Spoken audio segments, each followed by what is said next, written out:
got a little girl. She's going to be my age in the year 2050. So I wonder how many glaciers will be left in the Alps? How many species will go extinct in the Galapagos by the middle of this century? What's going to happen to Cuba? Is it going to be the next Cancun, the next Miami Beach?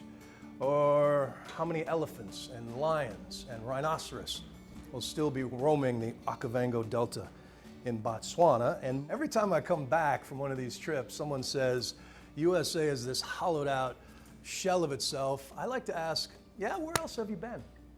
And after visiting 100+ countries, after just kissing the floor at JFK, after 10 days in Madagascar, I'm here to tell everybody, we're doing okay. We live in the most powerful, richest, freest, big nation in the history of human civilization, but of course, we are not perfect. There is plenty of room for improvement. We're not the healthiest country in the world. We're not the happiest country in the world. And because I get to go to all these places, I love seeing how other places, other societies organize themselves and seeing what ideas we can steal. So let's start with that. Let's start with the happiest place in the world. It's a little fairy tale kingdom way in the Himalayas called Bhutan. They go out, they fan out into this country, and they ask thousands of people every 5 years, how you sleeping? Do you like your job?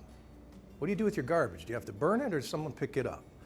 And they take 120 different data points and they put it into this ideal of that the government is there to help advance happiness. On a scale of 1 to 10, how happy are you?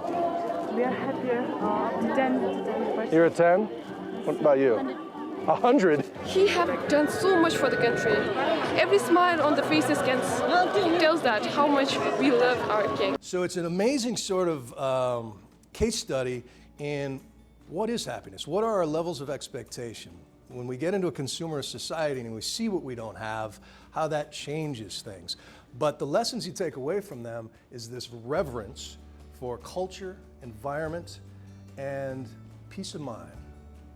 But what about the healthiest? Let's go from Bhutan to a little island in Greece. The best science out there says that 25% of longevity is genetic. 75% is where and how you live. They live to 100 at a rate 8 times greater than the rest of Greece, the rest of Europe, the rest of the United States, with 1/5 the dementia, which brings us to the impossible experiment of America. Like, how can we possibly organize ourselves? Like banning plastic bags or national dress code? Are you kidding me? We don't do that in the United States. But we tend to think about things on a national level when all of these ideas are completely applicable at the local level, in your community association, in your boardroom, in your company. And you can create your own little Bhutans, your own little Icarias, regardless of where you live, with those basic common sense ideals. It's a human vision, legacy we want to leave behind us.